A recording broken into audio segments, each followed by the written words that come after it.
Bismillahirrahmanirrahim. Assalamualaikum warahmatullahi wabarakatuh. Waalaikumsalam warahmatullahi wabarakatuh. Gimana nih kabar teman-teman semua hari ini? Alhamdulillah luar biasa. Allah Baik ya, alhamdulillah kalau jika baik. Nah nih teman-teman, sebelumnya saya ingin izin memperkenalkan diri terlebih dahulu ya. Ya izin perkenalkan, nama saya Syifaul Qobi. Pada kesempatan kali ini saya ingin mengedukasi teman-teman semua terkait akibat makan pedas dan upaya menjaga pola makan seimbang dan sehat. Nah di sini sebelum mulai saya ingin menanyakan terlebih dahulu ke teman-teman semua, siapa sini yang suka makan pedas? rutin kecap. Hampir rata-rata yang di sini suka makan pedas ya. Namun perlu diingat teman-teman, nyatanya tuh makan pedas itu tidak hanya enak di lidah saja gitu. Tidak hanya memberikan kenikmatan di lidah saja, tapi juga memberikan dampak gitu pada tubuh kita jika dikonsumsi secara berlebihan. Nah, pada kesempatan kali ini saya ingin bahas nih, apa sih yang terjadi gitu pada tubuh kita kalau kita sering konsumsi makanan-makanan yang pedas gitu. Dari selanjutnya next. Nah, di sini ada poin makan pedas. Nah, makan pedas yang poin utama di situ adalah makanan pedas sangat digemari. Ya, apalagi kan khusus di kalangan sekarang ya, remaja-remaja wanita sangat digemari makanan pedas. Apalagi sekarang banyak sekali ya variasi makanan pedas. Contohnya apa teman-teman? Seblak, gacoan, bakso aci, ceker mercon. Apalagi, nah kan banyak ya, apalagi yang makan yang dikasih percili oilan gitu, dijebel ya contohnya ya. Terus juga di poin kedua, memberikan sensasi nikmat dan membuat ketagihan. Nah, pernah nggak sih kalian kalau makan pedas, contohnya makaroni pedas nih, sekali makan ada rasa ketagihan lagi kan, kayak mau coba-coba lagi, padahal perut tuh udah perih, tapi mulut kita ada rasa keinginan untuk ingin coba lagi gitu. Karena itu di makan pedas itu ada kandungan tersendiri yang membuat kita ingin mencoba lagi, atau bisa disebut dengan adiksi kali ya. Ya, selanjutnya ada sering dikonsumsi berlebihan. Nah, apalagi kan sekarang nih, kalian kalau makan nasi, enak gak sih kalau nggak pakai sambal gitu? Bukan, kan? Kayak ada aja yang kurang gitu kan kalau nggak ada sambal gitu. Apalagi kan sekarang udah jadi kebiasaan nih kalau makan nasi nggak pakai sambal, jadi habit lah gitu, habit buruk kita seringan makan sambal gitu. Selanjutnya, banyak yang mengabaikan kandungan gizi.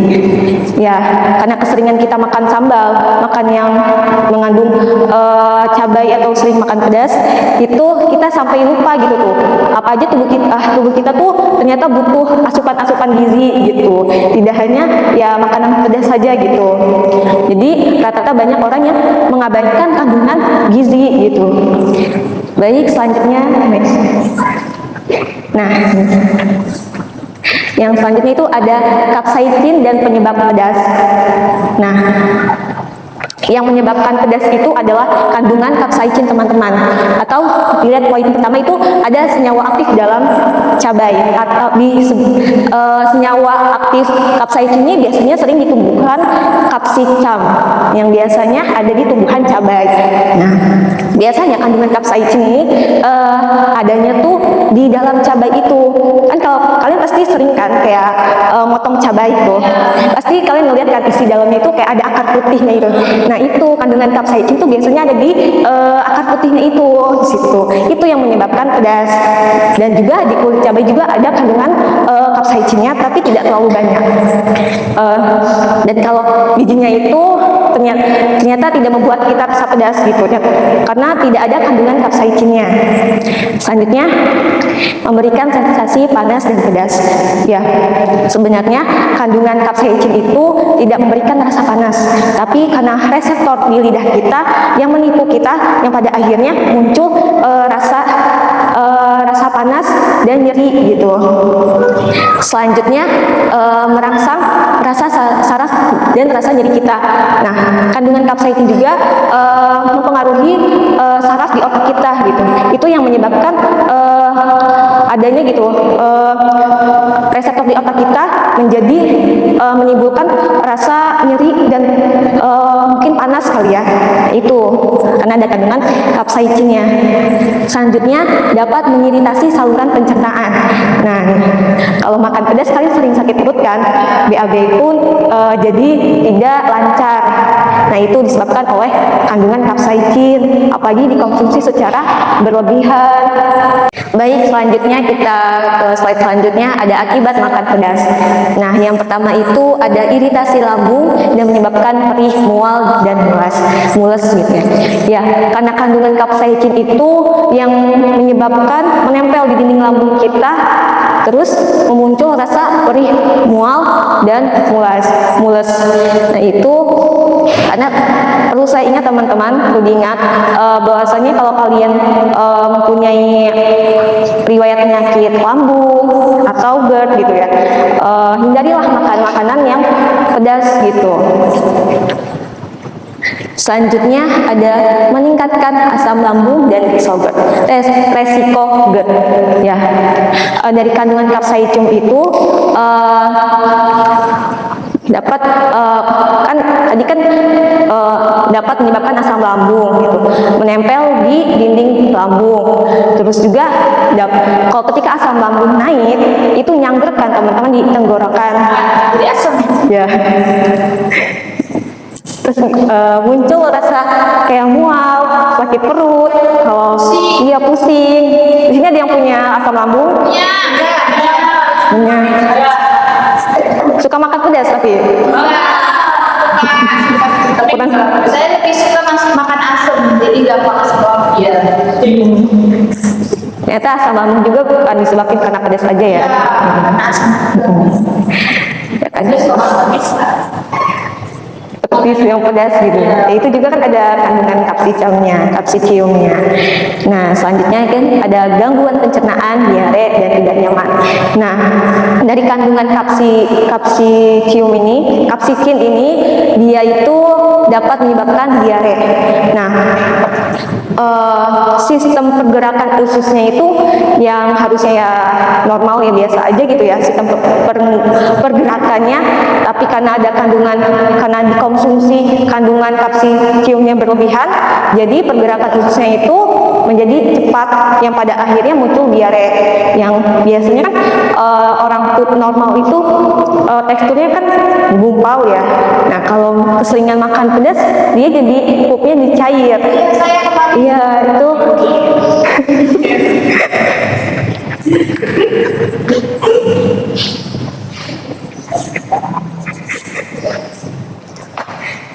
selanjutnya memicu jerawat.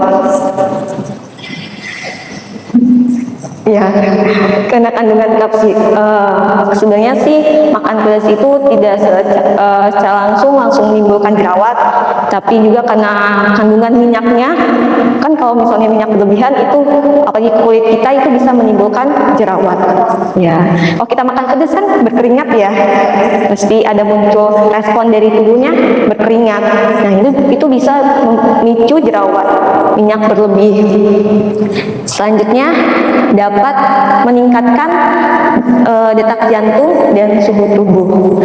Ya, kalau kita makan pedas, detak jantung kita juga jadi bermasalah dan suhu tubuh kita tidak stabil gitu.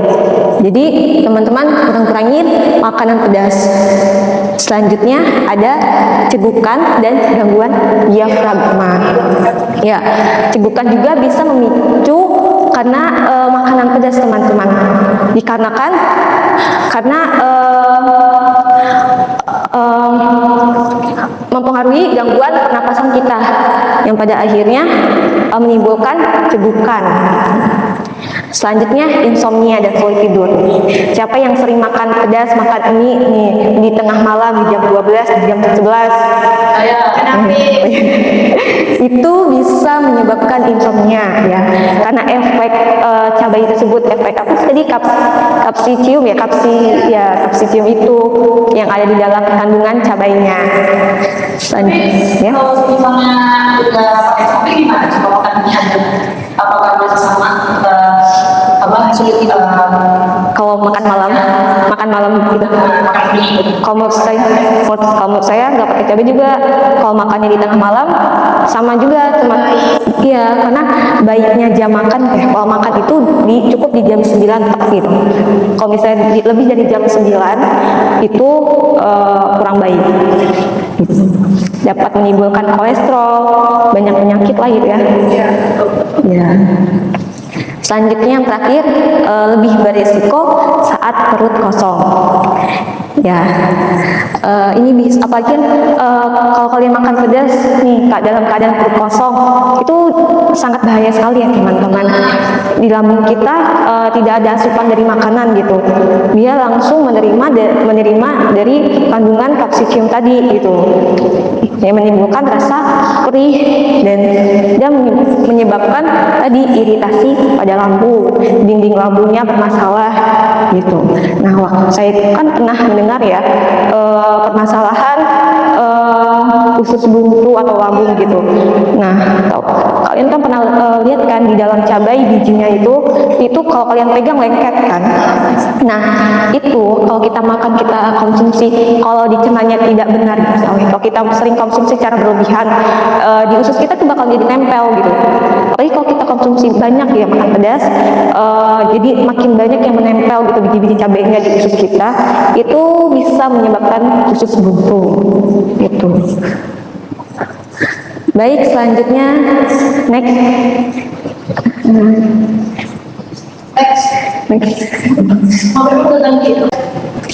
Ya, baik, selanjutnya itu ke poin atur porsi makan. Nah, menjaga pola makan sehat juga kita harus memperhatikan porsi makan kita. Waktu itu juga saya sempat nonton podcast Raditya Dika dengan seorang ahli gizi ya. Nah, porsi makan yang baik itu ada dua bagian. Yang pertama itu khusus orang diet. Kalau khusus orang diet, misalnya piring nih, setengah bagiannya itu dipenuhi oleh serat sayur-sayuran seperti bayam, wortel. Nah, setengah bagian itu protein, daging, telur, bebaslah. Yang penting kan yang ada kandungan proteinnya, dan setengahnya itu baru karbohidrat nasi. Itu porsi makan yang bagus untuk orang diet yang sedang menjalankan program diet. Nah, porsi makan yang bagi kalian yang ingin menaiki berat badan itu setengahnya itu dipenuhi oleh protein seperti telur, ikan, daging merah.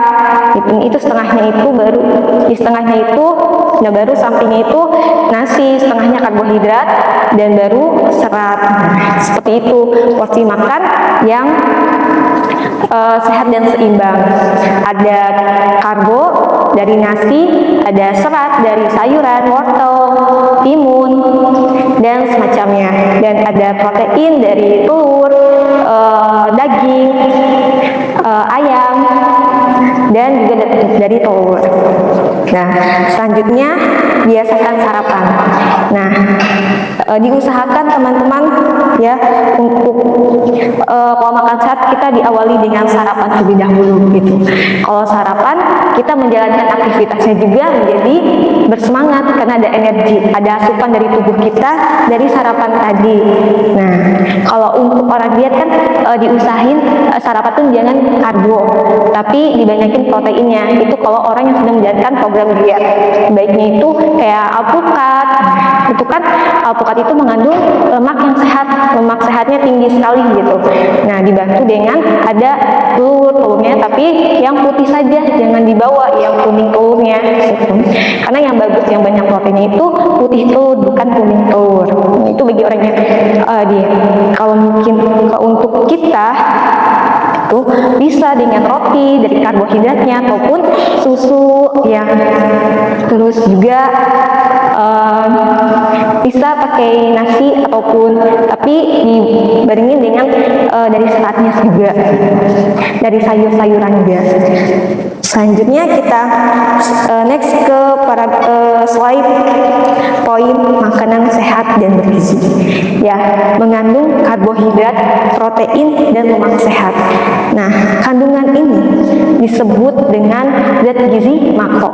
Zat gizi makro ini adalah nutrisi yang ada di tubuh kita memerlukan memerlukan dengan jumlah yang besar. Contohnya itu karbohidrat, protein, lemak sehat. Nah, guna untuk menjaga imunitas kita biar supaya kita dapat energi nih gitu. Nah, kalau kita dapat energi itu dari hasil dari karbohidrat tadi gitu. Karbohidrat ada yang tahu nggak teman-teman karbohidrat itu apa aja selain nasi? Ya, apa lagi? Terus apa lagi? Itu Iya, singkong, roti itu karbohidrat ya teman-teman. Kalau kalian bisa nasi bisa ganti kentang ataupun ubi lembu atau apapun itu. Dan juga protein. Nah, protein ini yang tahu nggak apa aja protein? Telur, tempe. Nah, ya teman-teman, tempe itu proteinnya sangat tinggi sekali ya. Waktu itu juga pernah nonton podcast di channel Gita Widjawan, Pak Gita Widjawan dengan seorang pemuda. Dia tuh pernah membuat tempe, dan menurut dia, kata dia kalau tempe itu proteinnya lebih tinggi dari daging merah. Jadi jangan menyepelein sebuah tempe gitu. Gitu-gitu juga proteinnya tinggi gitu dibandingkan daging merah gitu. Ya, udah harganya terjangkau, enak, apalagi iya gurih, apalagi pakai bumbu racik gitu, enak banget. Jadi lapar ya ngomongin makanan. Selanjutnya ada lemak sehat. Nah, apa aja nih yang mengandung lemak sehat? Tadi ada alpukat, ya, alpukat, terus juga sebenarnya daging merah juga ada lemak sehatnya gitu. Ya, karbohidrat itu membantu untuk menjaga imunitas kita supaya seimbangnya hormon kita. Protein itu membantu juga untuk daya tahan tubuh kita, dan lemak sehat juga gitu. Baik, selanjutnya itu kaya vitamin, mineral, dan serat, ya, makanan sehat. Nah, ini tadi kan zat gizi makro. Nah, kaya vitamin, mineral, dan serat ini termasuknya zat gizi mikro. Nah, zat gizi mikro ini nutrisi yang dibutuhkan di dalam tubuh kita dalam jumlah yang cukup ataupun kecil gitu ya. Sebenarnya kayak vitamin itu yang ada kandungan vitaminnya tuh seperti kayak sayur, buah. Sayurnya itu seperti bayam. Kalau vitamin dari buah itu jeruk ya. Tebak jeruk vitamin apa? Iya, C. Seperti alpukat vitamin B itu. Dan mineral pun ada yang dari buah dan ada yang dari sayuran. Ya, mineral yang dari buah itu, mungkin buah yang memiliki kadar air yang tinggi, ya, semangka, nanas, mungkin ya. Apalagi ada nggak sih buah-buah yang melon tapi kayak pir maksudnya ya, iya, berair ya. Dan juga serat ya, serat itu seperti kayak daun seledri mungkin ya, bayam juga termasuk serat ya, bayam, kangkung itu termasuk serat. Selanjutnya penting untuk menjaga kesehatan tubuh kita. Nah, ketika kita mengkonsumsi makanan bergizi, itu dapat menjaga kesehatan tubuh kita, gitu. Dapat memenuhinya, meningkatnya daya tahan tubuh kita, meningkatnya imunitas kita. Nah, kalau kita sering makanan bergizi, gitu teman-teman, daya tahan tubuh kita meningkat. Gitu. Jadi kita tidak gampang gitu terkena virus dan penyakit gitu, karena kita kuat, daya tahan tubuh kita kuat, karena seringnya kita mengkonsumsi makanan bergizi gitu. Jadi diusahakan ya teman-teman, kita sehari makan 3 kali, diusahakan 3 kali itu 3 porsi itu harus seimbang antara karbohidrat, antara protein dan serat, supaya meningkatkan daya tahan tubuh kita dan imunitas kita, supaya banyak sekali manfaatnya gitu. Aktivitas kita juga tidak terganggu gitu. Kalau kita makanan yang sehat kan kita tidak gampang ngantuk. Coba deh kalian kalau sarapan kalian pakai mie sama nasi gitu, ketika belajarnya ya, jadi ngantuk kan. Nah, coba kalian ubah polanya, pola makannya. Kalau sarapan itu pakai nasi tapi dibarengin sama protein dan serat gitu, pasti dapat menahan rasa laparnya dalam jangka yang panjang gitu. Jadi nggak cepat gampang lapar gitu. Itu manfaatnya ketika kita mengkonsumsi makanan yang bergizi. Nah, selanjutnya membantu mencegah berbagai penyakit. Tadi kan sudah saya jelaskan ya, kalau kita sering mengkonsumsi makanan yang bergizi, kita terhindar dari berbagai penyakit ya. Contohnya juga ya terhindar dari berat badan yang berlebihan gitu. Karena kan gizi kita seimbang, asupan yang kita makan di dalam tubuh kita seimbang. Jadi juga dapat menghindari penyakit obesitas gitu. Ya, baik. Selanjutnya, sepertinya teman-teman udah pada bosan nih, udah capek juga. Nah, di sini siapa nih yang punya yel-yel? Tapi ya udah. Ya udah. Apa tuh yel-yelnya? Tepuk sambal. Boleh dicontohin, Fit? Izin ya. Iya. Nih, teman-teman harus bergerak. Bangun dulu, bangun. Ayo dorong. Gua apa? Gimana aja? Ayo bangun nih.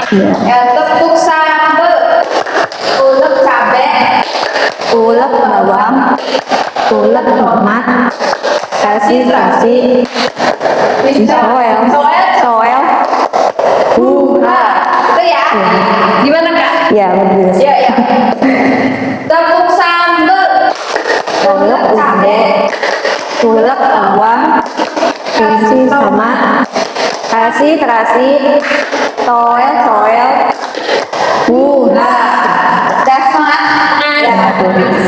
Makasih ya untuk Fit. Iya. Mari kita balik ke materi lagi. Selanjutnya next ke jenis makanan sehat dan bergizi. Tadi kan sudah disebutkan ya sama teman-teman, itu ada daging. Nah, daging merah ini termasuknya di protein ya. Nah, ini tuh daging ini sumber protein hewani yang tinggi gitu. Proteinnya yang tinggi. Sumber hewani ya, tapi menurut dari dibanding hewan lain, daging merah ini yang lebih tinggi proteinnya gitu. Selanjutnya juga ada ikan. Nah, ikan juga ini proteinnya ada protein, ada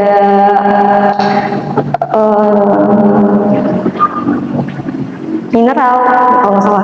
Ikan ini dapat mengandung protein dan juga omega 3. Nah, dapat meningkatkan fungsi otak kita gitu. Jadi kan ada istilah ya, kalau kita makan ikan terus kita bisa jadi pinter gitu. Nah, karena itu ada hubungannya, kalau kita makan ikan karena dikandungan omega 3 tersebut dapat mempengaruhi fungsi otak kita gitu. Itu kalau kita keseringan mengkonsumsi daging ikan ya, makanan ikan. Di sini ada yang suka ikan? Ikan apa biasanya? Ikan lele. Ada lagi ikan apa? Ikan mas. Bisa diapain? Digoreng? Digoreng, dipepes? Digoreng, dicobek. Dicobek tuh kayak di sambal pecak. Kayak pecak Bandeng gitu. Oke. Saya suka banget unsur. Kenapa? Banyak durinya. Iya. Kadang juga saya kalau makan ikan tuh males, banyak durinya gitu. Sering kepala. Selanjutnya ada telur. Nah, telur juga mengandung protein ya. Sudah saya sebutkan tadi. Tapi yang mengandung protein yang tinggi itu di bagian telur putihnya gitu. Nah, telur ayam kampung juga tuh bagus banget. Tapi waktu itu pernah saya coba ya, telur ayam kampung dia agak kecil gitu ya, seperti itu dari telur biasanya. Rasanya sama aja gitu. Tapi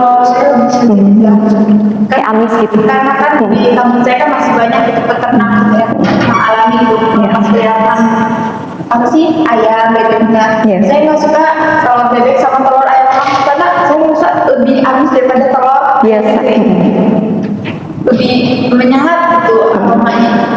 Saya dari kecil nggak pernah mau pakai telur bebek atau telur ayam kampung, kecuali telur asin baru saya mau, karena aromanya hilang gitu loh, tergantikan karena rasa asin.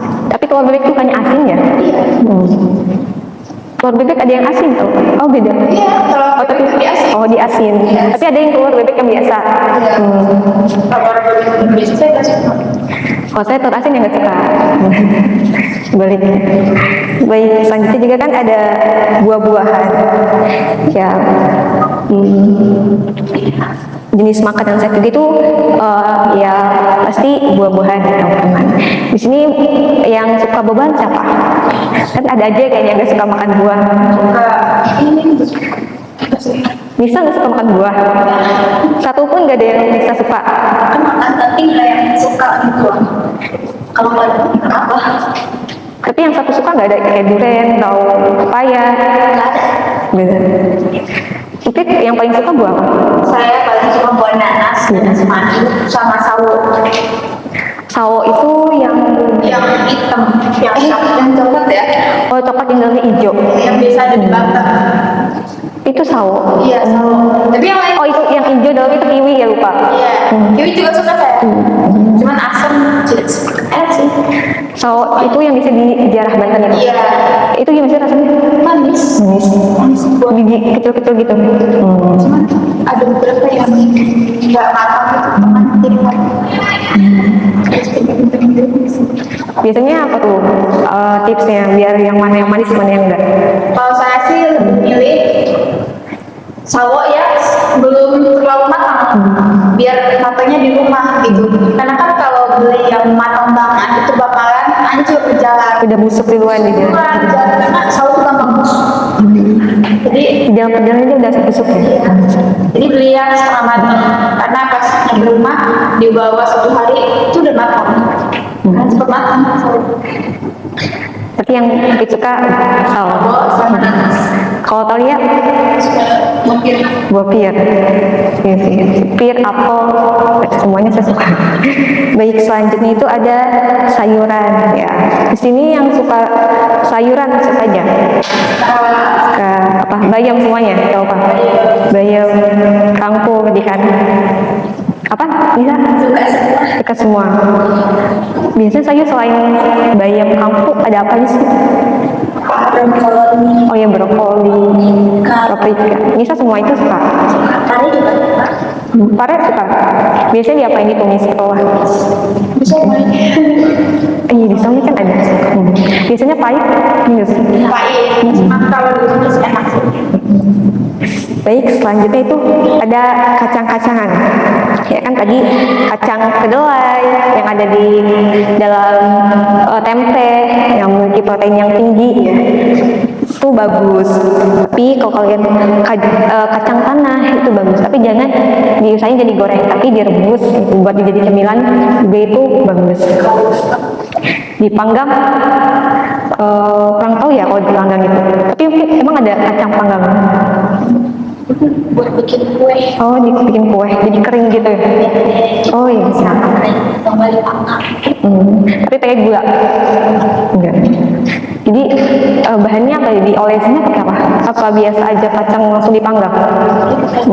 Dipanggang. Itu biasanya buat kue-kue lebaran. Buat bias. Baik, selanjutnya biji-bijian ya seperti nasi, biji yang ada di nasi merah itu juga bagus ya kali untuk dikonsumsi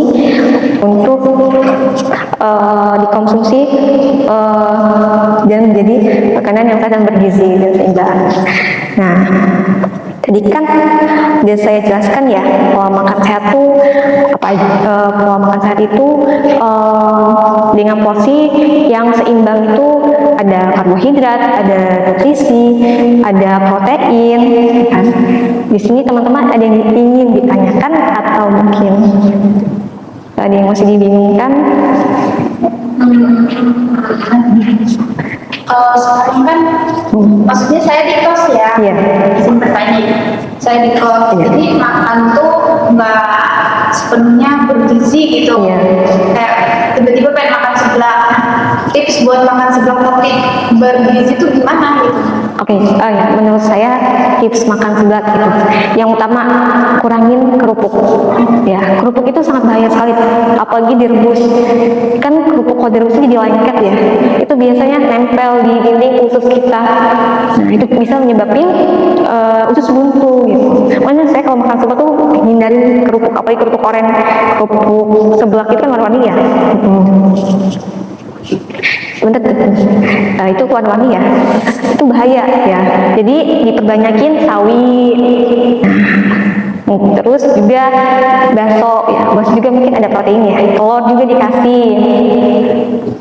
Terus biasanya ada apa sih seblak itu? Ada seafood kayak seafood dan Ya, ceker bagus, apalagi buat kulit kita, ceker bagus. Jamur enoki ya, nah itu bagus juga kalau apa. Tapi kalau menurut saya kayak kemasan-kemasan instan kayak seafood itu sebaiknya dikurang-kurangin lah gitu. Tapi kalau misalnya kalian nyeblak seminggu, sebulan sekali, ya nggak apa-apa gitu. Asal jangan setiap hari nyeblak, karena nggak baik juga buat tubuh kita. Baik, ada yang ditanyakan lagi? Cukup. Baik, saya rasa teman-teman semua sudah paham ya mengenai pola makan sehat. Mulai sekarang, saya ingatkan ya, coba ubah gitu gaya pola makannya supaya juga tubuh kita itu, daya tahan tubuh kita itu meningkat dan imunitas kita tuh terjaga gitu. Mungkin cukup ya pembahasan hari ini. Kurang lebihnya mohon maaf. Wassalamualaikum warahmatullahi wabarakatuh.